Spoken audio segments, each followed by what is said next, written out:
This episode of the 31 Days of Horror is presented by our patrons.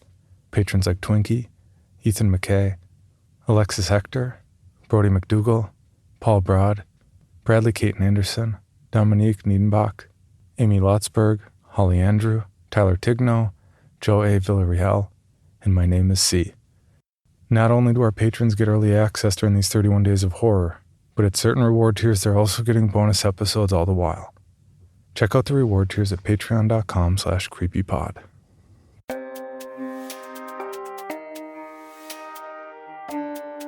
This is Creepy, a podcast dedicated to sharing the most famous, chilling, and disturbing creepypastas and urban legends in the world. Whether these stories truly happened or are simply fabrications is for you to decide. These stories may contain graphic depictions of violence and explicit language. Listener discretion is advised. Creepy presents The 31 Days of Horror. Day 9. The Quiet Child. Written by C. Walker Thomas.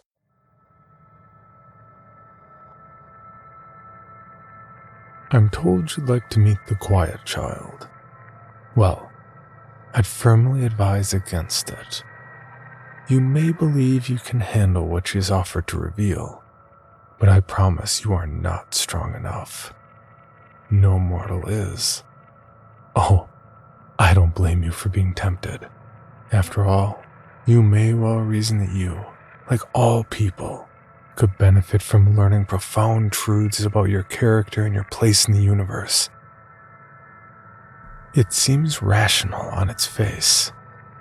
Normally, such deep introspection would be helpful, as it may well lead to that moment of enlightenment you're so desperate to obtain. However, that's not exactly what she offers. You see, we are all deeply flawed creatures that delude ourselves into believing we understand the depths of our own psyche. We are wrong. Moreover, she knows we are wrong in that assumption. In fact, I suspect she counts on it. What is given goes beyond petty considerations such as unshackling you from your childhood traumas, helping you to understand your ultimate motivations in finding love or career success, or even in discovering your life's true purpose. Instead, she delivers a moment of heart-wrenching clarity, a point of razor-sharp truth that will cut through any and every preconceived notion you've ever had about your life and about human existence in general. In short, it will be a glimpse into the eternal, something our minds are poorly equipped to comprehend. I can't tell you exactly what she will say, but please believe that it will shatter you. She will leave you maddened and adrift in a void of objective reality with a crushing knowledge that you do not matter.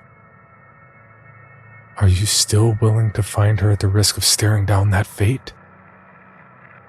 All right. Well, I did try to warn you off. Not that it seems to have done much good. You know who you are after all, and undoubtedly are confident in the strength of your essence. My ramblings certainly can't be anything more than the fanciful exaggerations of a tired old man, right? Right. On with it then. If you are dead set on meeting with the quiet child, wait for the first significant snowfall after the winter solstice. Pack warm clothing and provisions for an extended camping trip. You may need them. Find an empty and remote field well away from any houses or other signs of habitation. The field should be fairly large so as to afford some semblance of solitude. Store any electronics in the trunk of your car. This step is more to prevent them from being destroyed than anything else. Once they're safely stored, collect your gear and leave your vehicle behind. Proceed on foot out into the middle of the field. Your tracks should be the only evidence of passage on the otherwise pristine blanket of white. If you see any other footfalls, human or otherwise, leave immediately. She will not suffer anyone else milling around about that may bear witness of what she has to impart to you. Her insight is for you alone. Further, if there has been evidence of a prior trespass, do not offend the quiet child by lingering in the field or trying to spot her. The only thing worse than the truth she tells is the slow and pitiless way in which you will be made to suffer while she tinkers with your anatomy should you test her patience. If, however, you're certain yours are the only tracks leading into the field, then by all means stay if you wish. Be advised that this will be your final opportunity to back out. Once you are certain of your commitment to stay, slowly reach around toward the back of your neck. You will feel a small scar, perhaps a couple of centimeters long, near the base of your skull. That wasn't there before. Moreover, as your fingertips move over the scar, you will feel a tiny ball-like object rolling beneath the surface. No, don't bother checking for it now. You won't find it. Not yet. When you do find the scar in that field, take a breath to steady yourself for this next step.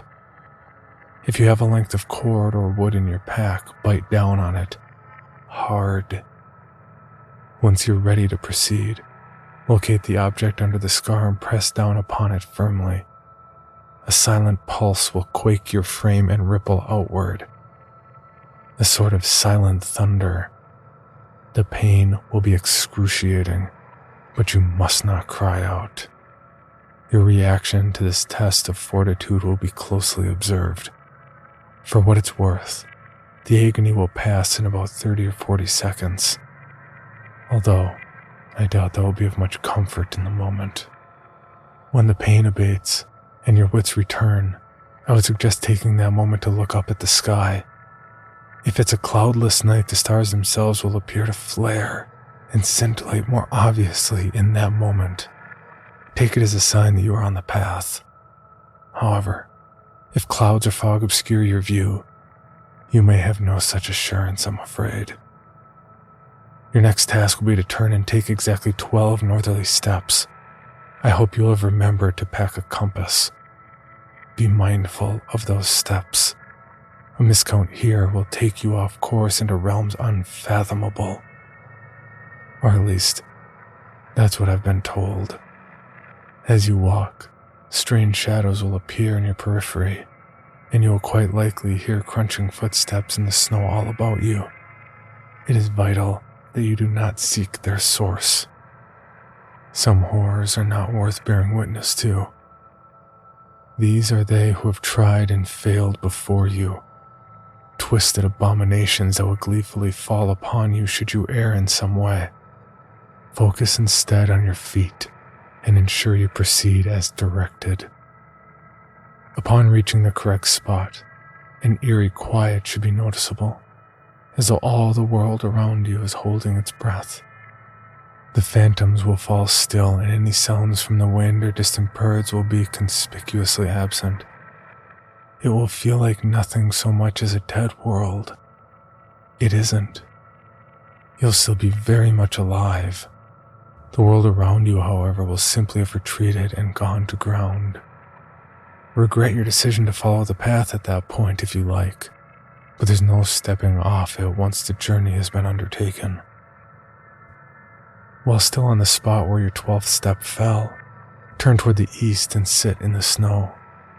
Try to make yourself as comfortable as you can considering the cold. You will be waiting a while. The quiet child will not be rushed.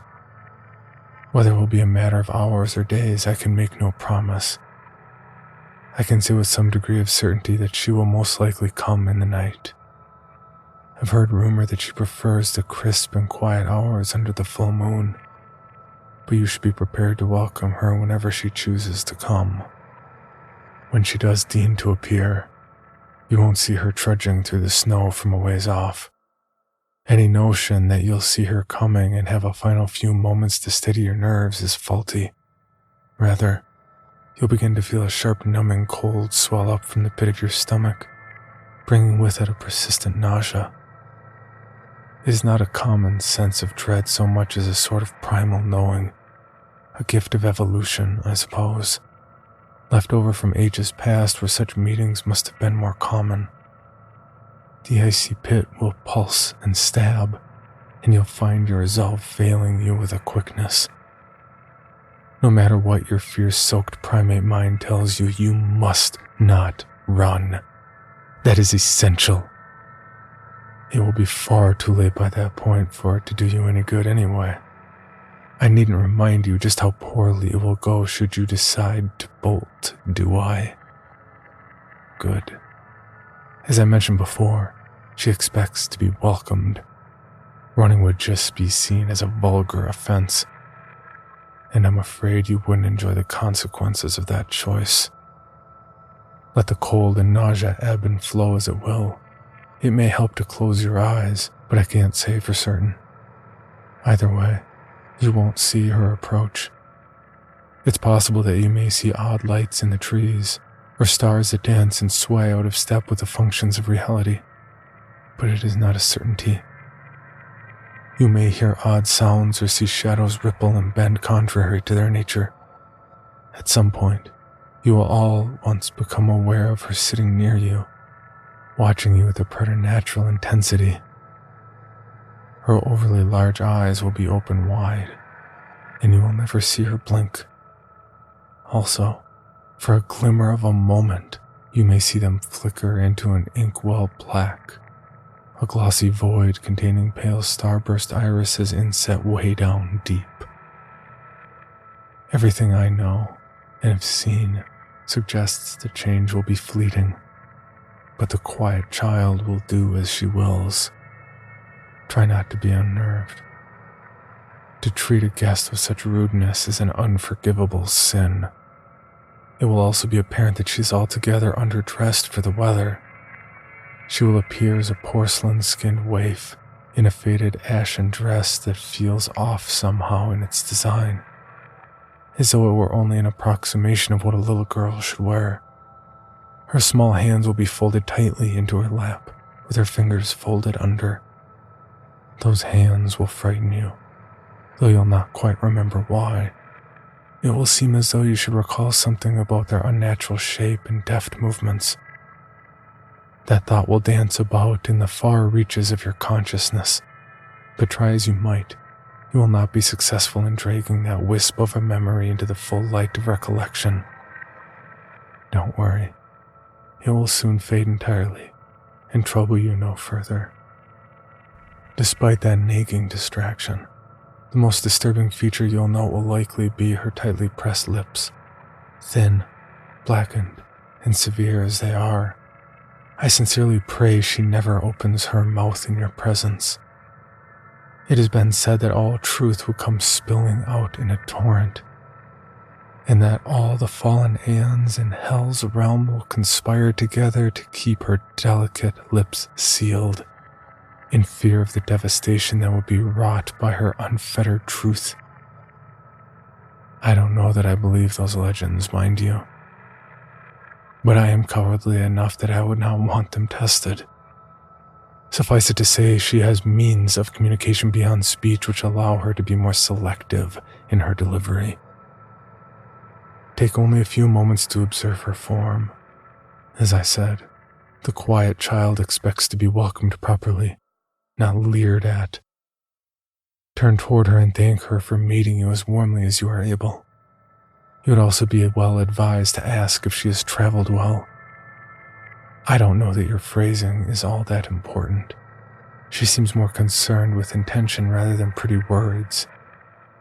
I can only give my best recollections and say I feel impressed that expressing those sentiments are vital. When you finish speaking, a long and uncomfortable silence will follow while she takes your measure. Wait it out, and whatever you do, don't look away. If you even so much as glance off and back at her, she will be inexplicably closer.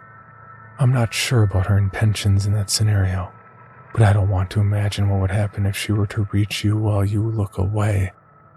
Just hold a respectful gaze and wait.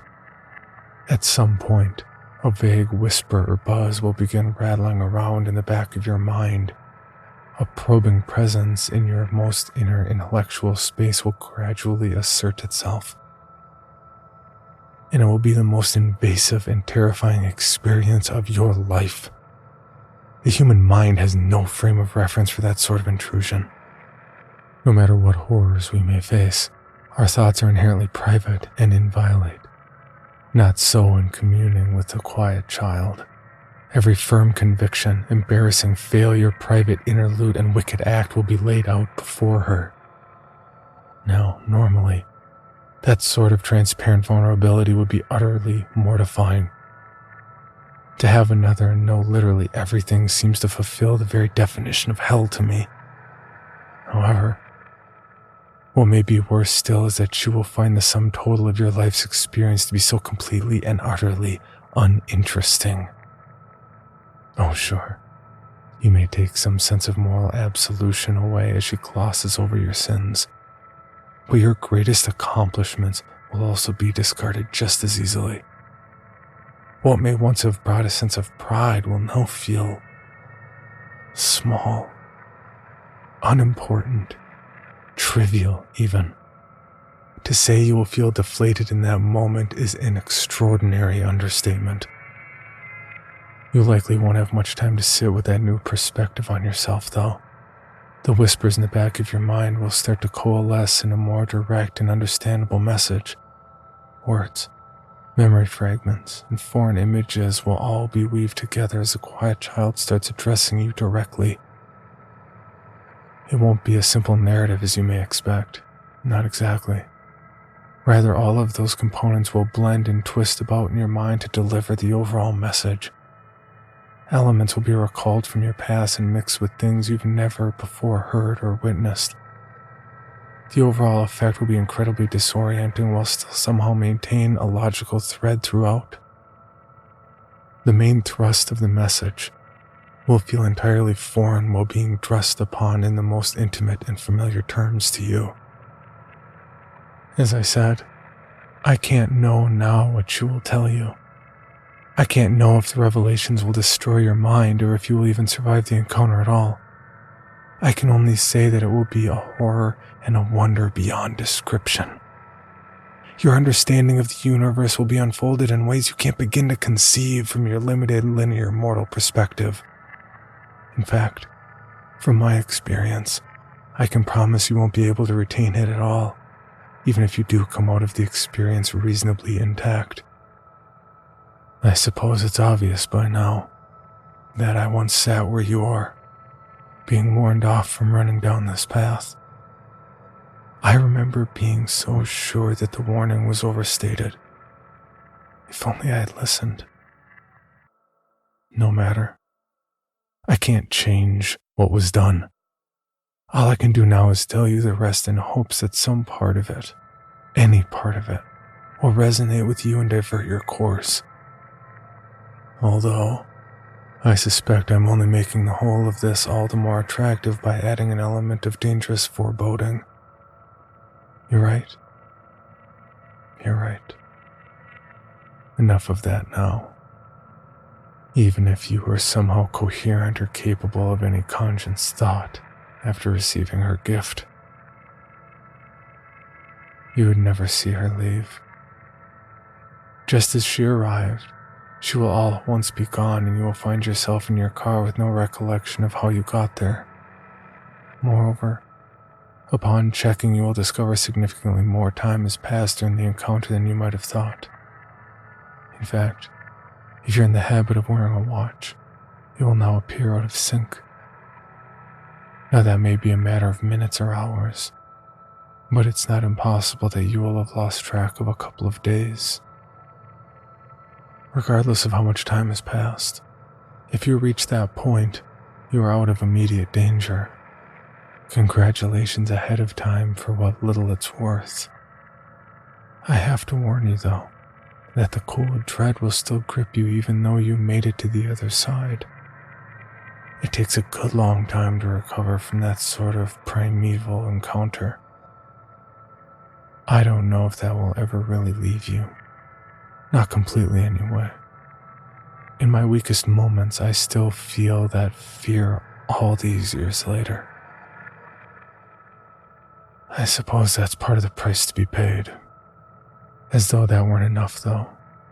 She will send her emissaries to observe you from time to time your whole life through, renewing that dread each time they appear out of nowhere just as she did. They will never speak to you, and will never even acknowledge you if you try to engage with them. They will just stare with their wide blank eyes and probe your mind before seeming to blink out of existence again. I can't be certain, but I suspect she's most interested in how we cope over time with what she's revealed, like some kind of perverse experiment. At any rate, take whatever boon she has given and make the most of it. Upon receiving mine, I was able to reorient my life along an academic path and gain a rather great measure of success by any worldly standard. Enough to live a comfortable life anyway. Yes, I obtained some bit of wisdom and pursued startling moments of brilliant insight that led me down avenues I never would have seen had I not communed with the quiet child. Still, as my time in this world dwindles, I wonder if that was worth it at all.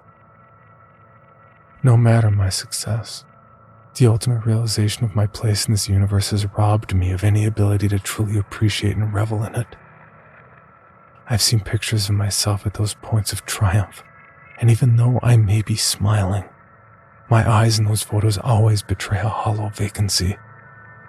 The context she provided has made it entirely impossible to truly believe that any of it matters much.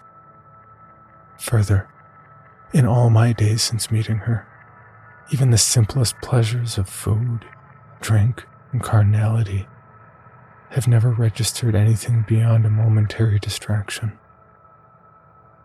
No relationship has lasted, and every friendship has faltered and faded away. Should you go through with this, I hope your experience is different, but I can't imagine how anyone would be able to function normally while holding this sort of terrible knowing inside. So there it is. The whole experience is yours to do with what you will. I know it won't stop you. After all, being all headstrong and sure as a youth, I wasn't even momentarily deterred. Just don't let it be said that nobody warned you how heavy the burden of the experience will be. Now that I've given it, and all but assured you will seek her out, perhaps the quiet child will finally let me die and fade away into the nothing beyond. One may only hope. For more information, including pictures and videos of the stories told on this podcast, or to suggest stories for future episodes, please visit us at CreepyPod on Twitter, Instagram, and Facebook, or email us at creepypod@gmail.com.